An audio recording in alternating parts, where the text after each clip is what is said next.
Bonjour, c'est le Thomas Corporate et je me permets d'interrompre cette vidéo parce que Thomas le créatif, il est bien gentil et on l'aime tous, mais il a un loyer à payer désormais et ça, c'est mon boulot. Et justement, aujourd'hui, on remercie le sponsor de cette vidéo qui va me permettre de manger confortablement, c'est Poulpeo. Poulpeo, c'est un site populaire de cashback, c'est-à-dire un site qui vous permet de gagner de l'argent en achetant sur internet. Comment ça marche? Eh bien, admettons que tu veux t'acheter un Galaxy S21 Ultra, justement. Première chose, tu vas t'inscrire sur Poulpeo, chose qui t'ouvre une cagnotte, un espèce de porte-monnaie où tu vas gagner ton argent. Tu vas sur le site de Poulpeo et ça tombe bien, tu vois que Samsung est un partenaire, tu passes par le lien de Poulpeo en cliquant sur activer le cashback, tu arrives alors sur le site de Samsung de façon totalement ordinaire et tu fais ton achat normalement et boum, Poulpeo te reverse 3% de ton achat sur ta cagnotte en plus des autres réductions que tu peux avoir en même temps sur le site où t'achètes. Il te suffit d'atteindre 10 € sur ta cagnotte pour pouvoir ensuite virer l'argent sur ton compte ou en faire ce que tu veux et c'est tout en fait, c'est juste un bon réflexe à prendre pour économiser de l'argent toute l'année et c'est super simple à mettre en place. Mieux encore, tu peux installer l'extension Poulpeo sur ton navigateur histoire de ne jamais passer à côté d'une bonne occasion, c'est disponible sous Chrome ou Firefox. Il n'y a aucun justificatif à fournir pour quoi que ce soit, aucun engagement, il y a quelque chose comme 1800 sites partenaires, que ce soit dans la high-tech, dans les fringues, ce que vous voulez, et c'est littéralement du vrai argent gratuit quoi, je peux littéralement pas trouver un service plus attractif que ça. Utilisez mon code NIGHTECH5 pour bénéficier de 5 € de cagnotte dès le départ au lieu de 3, faites attention par contre, c'est bien NIGHTECH5 tout en majuscule, c'est important. Poulpeo vous fait même un autre cadeau, si vous vous inscrivez avec mon code et que vous effectuez un achat avec cashback dans les 30 jours de la publication de cette vidéo, vous bénéficierez d'une chance de remporter 100 € en plus directement sur votre cagnotte. Tous les liens et les détails du concours sont dans la description, alors écoutez, n'hésitez pas, merci à Poulpeo de soutenir la chaîne et on revient à la vidéo. Ah, Samsung. Il faut avouer, ces dernières années, j'ai pas mal fait volte-face vis-à-vis de cette entreprise. Du temps de TouchWiz et de la Samsung Experience, absolument jamais j'aurais pensé utiliser un smartphone de chez Samsung et au grand jamais j'aurais pensé à en recommander un. Pourtant, ces derniers temps, Samsung a accordé une vraie importance à l'expérience utilisateur de ses produits, Samsung s'est constitué un certain écosystème plutôt cohérent et Samsung s'est même rapproché de Google et Microsoft pour proposer des services plus raffinés et surtout transverses. Alors voilà, on en est là et après quelques vidéos où j'ai mentionné l'écosystème de Samsung comme ça en passant, j'ai enfin l'occasion de le découvrir un petit peu plus concrètement et après quelques journées d'utilisation, j'aimerais vous partager mes premières impressions. En passant, dans cette vidéo, je vais éviter de trop comparer avec Apple dans la mesure où je trouve pas ça spécialement juste. Effectivement, si j'essaie de transposer ce que je connais de l'expérience d'Apple dans celle de Samsung, forcément je vais être déçu. Je vais donc plutôt tâcher de me montrer innocent quelque part et simplement découvrir tout ça. Vous regardez NIGHTECH, c'est Thomas et aujourd'hui je vous propose une petite vidéo toute simple où je découvre l'écosystème de Samsung et oui, c'est plus une excuse pour me permettre de tester un petit peu le nouvel appartement et voir comment je peux filmer dedans. Avant toute chose, je me dois de le préciser, je ne vais que tâter la surface de l'écosystème de Samsung dans cette vidéo. Et pour cause, Samsung est une entreprise si gargantuesque qu'essayer de pleinement tester son écosystème reviendrait à acheter un lave-linge, une télé, des plaques de cuisson, un frigo, enfin bref, c'est un petit peu vain. Dans cette vidéo, je vais donc parler de ma découverte des appareils que j'ai réussi à réunir, à savoir le Galaxy S21 Ultra, la Galaxy Tab S7 Plus et enfin la petite Galaxy Watch Active 2. Je regrette un peu de ne pas avoir à ma disposition les Galaxy Buds, mais bon, je pense que c'est quand même un excellent trio pour découvrir un petit peu les liens que Samsung fait entre ces différents appareils. Bon, avant toute chose, une petite revue des différents appareils s'impose, n'est-ce pas ?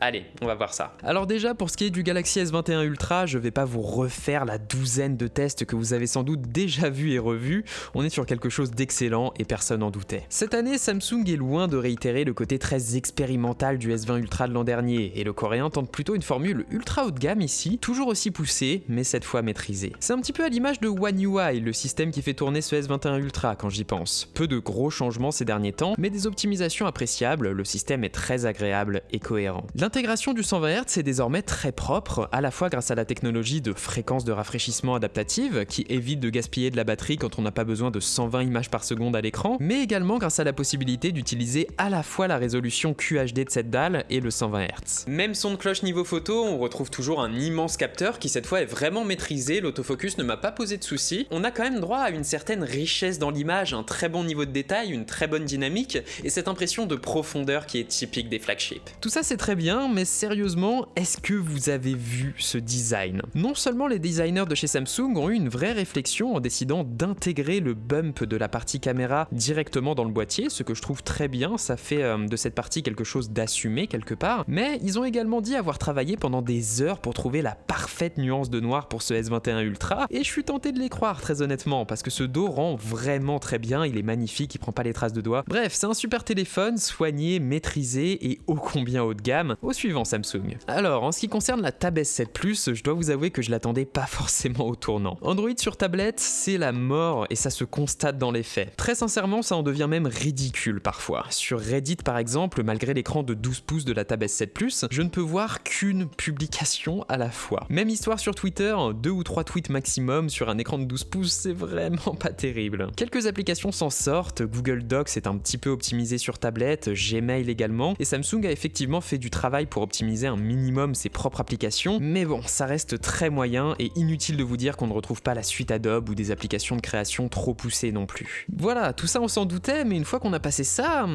c'est pas si dégueu que ça, tout simplement parce que Samsung a réussi à contourner certaines des faiblesses d'Android.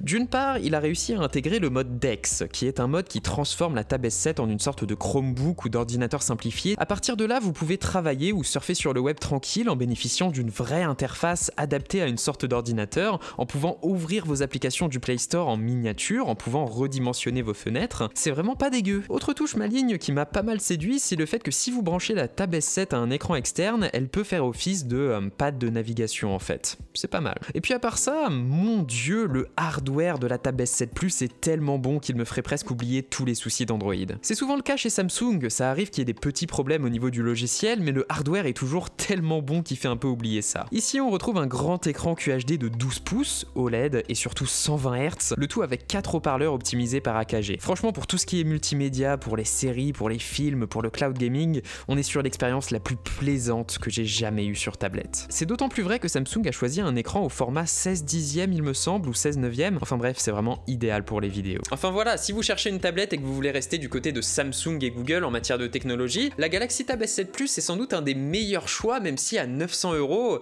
ça fait très cher pour les faiblesses qui sont inhérentes à toutes les tablettes Android, et c'est franchement dommage, effectivement. Mais voilà, personnellement, là où j'attendais le plus Samsung, c'est pour la Galaxy Watch Active 2, vous avez été nombreux à me parler de cette montre, et vous avez raison. Déjà, oui, elle est plutôt pas dégueu à prendre en main, Samsung m'a envoyé la version 40 mm rose gold, et il faut reconnaître qu'elle est très mignonne au poignet, ça fait une petite touche d'accentuation sympa, étant donné que je porte quasiment que du noir d'habitude. La Watch Active est la déclinaison sportive des montres de chez Samsung, elle est donc pensée pour la légèreté avec sa robe en aluminium, et en effet, avec son bracelet boucle, elle se fait très facilement oublier, en plus de se porter sans aucun problème avec n'importe quel type de tenue, étant donné qu'elle a un cadran rond et un écran Always On plutôt pas dégueu et assez discret. Avant toute chose, bravo à Samsung, parce que tout ce que j'ai eu à faire pour appairer la montre au S21 Ultra, c'est l'allumer, tout simplement. J'ai tout de suite eu une notification qui m'invitait à l'appairer sans avoir à faire de mise à jour ou d'application à installer. C'est cool, et j'imagine que c'est pareil avec les Galaxy Buds. Niveau fonctionnalité, les bases sont assurées, la montre est réactive, j'ai constaté très peu de ralentissement, les applications s'ouvrent beaucoup plus vite que sur Wear OS, l'écran Super AMOLED est très lumineux, même en mode Always On, c'est très cool. Enfin voilà, niveau matos on est bien, comme toujours chez Samsung. Niveau logiciel, certes il n'y a pas autant d'applications sur Tizen, le système des montres Samsung, que sur Wear OS ou WatchOS, mais bon, j'en voudrais jamais à une montre connectée si elle choisit d'en faire moins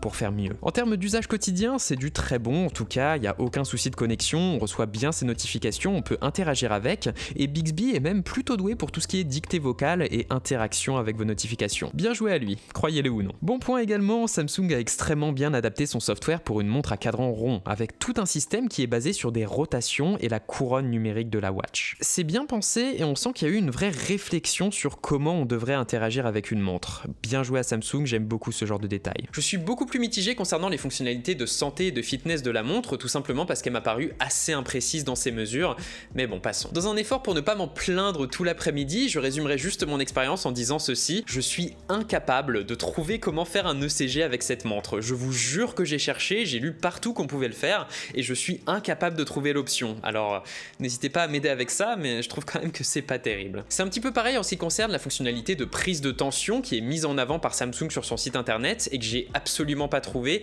en plus du fait qu'apparemment il faut un autre appareil pour calibrer la montre, donc c'est dommage d'intégrer des fonctions en demi-teinte comme ça, je trouve. Enfin bref, la Watch Active 2, c'est vrai que c'est une montre qui est très active au quotidien, quotidien, il n'y a aucun gros souci à signaler, et oui, c'est de loin la meilleure alternative à l'Apple Watch si vous voulez une montre connectée avec écran, mais voilà, il y a encore quelques petits soucis, quelques petites faiblesses qui me font dire que c'est pas encore ça. Voilà, une fois que j'ai découvert ces différents appareils, j'ai pu m'intéresser aux interactions qui existent entre eux, et si c'est vraiment pas mal en l'état, je dois avouer que je suis pas encore totalement conquis. Tout d'abord, oui, l'appairage entre un accessoire et un smartphone Samsung se fait de façon quasi instantanée, il n'y a pas de souci à ce niveau-là, alors big up à eux. Niveau gestion des devices et des accessoires, c'est un petit peu pareil, avec la montre par exemple, on peut simplement interagir avec via l'application Galaxy Wearables, qui fonctionne très bien, qui est simple, et qui évite de passer trop de temps sur sa montre à la personnaliser. Chose que je ne savais pas du tout par ailleurs, Samsung possède bel et bien un écosystème similaire à Google Home ou HomeKit via son application SmartThings, et il existe bel et bien beaucoup d'accessoires compatibles quand on cherche sur Amazon. Je sais pas ce que ça vaut, mais les bases ont l'air d'être là, alors mea culpa pour avoir dit que Bixby n'avait pas d'écosystème dans une vidéo précédente, je m'excuse.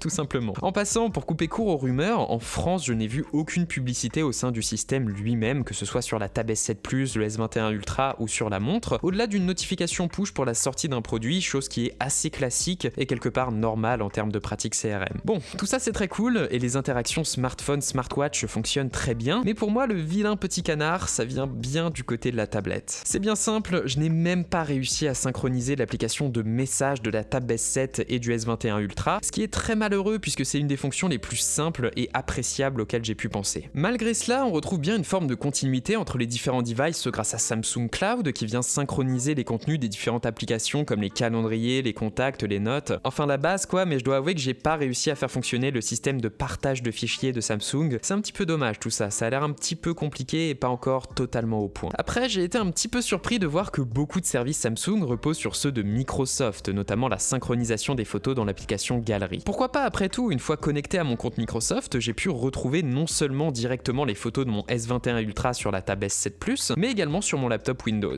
Et puis bien sûr, les smartphones Samsung sont pour l'instant les meilleurs à utiliser sous Windows grâce à l'intégration directement dans leur système de l'application MyPhone de Microsoft. Elle permet bien évidemment de répondre à ses appels et à ses SMS sur son ordinateur, mais également d'ouvrir les applications de son S21 directement dessus. C'est sympa, et quelque part c'est bien là que repose la beauté de l'écosystème de Samsung également. C'est un système somme toute assez ouvert aux fonctionnalités et services tiers, alors libre à vous de choisir le laptop qui vous fait envie et d'en profiter. Bref, pour conclure, j'ai vraiment trouvé très intéressant de découvrir cet écosystème qui m'était jusque-là totalement inconnu. Samsung a réussi à se bâtir un écosystème cohérent avec des devices somme toute assez soignés, et vu ce qu'ils proposent en partenariat avec Google et avec Microsoft, je peux pas m'empêcher de croire en eux. Samsung est sur la voie du mieux, et s'ils n'ont pas encore atteint leur destination, ça ne saurait tarder. Bref, c'était Nighttech, c'était Thomas, j'espère que cette petite vidéo toute simple vous aura plu, ça m'a fait plaisir de faire quelque chose de plus intuitif comme ça, où je passe en revue différents appareils. Si ça vous plaît, bah comme d'habitude, vous savez quoi faire, le j'aime, le commentaire, l'abonnement et le partage, c'est ce qui fait grandir notre toute petite chaîne, c'est grâce à vous, et bah je vous en remercie, très sincèrement. Et moi je vous dis à la prochaine les gens, tout simplement. Allez, salut.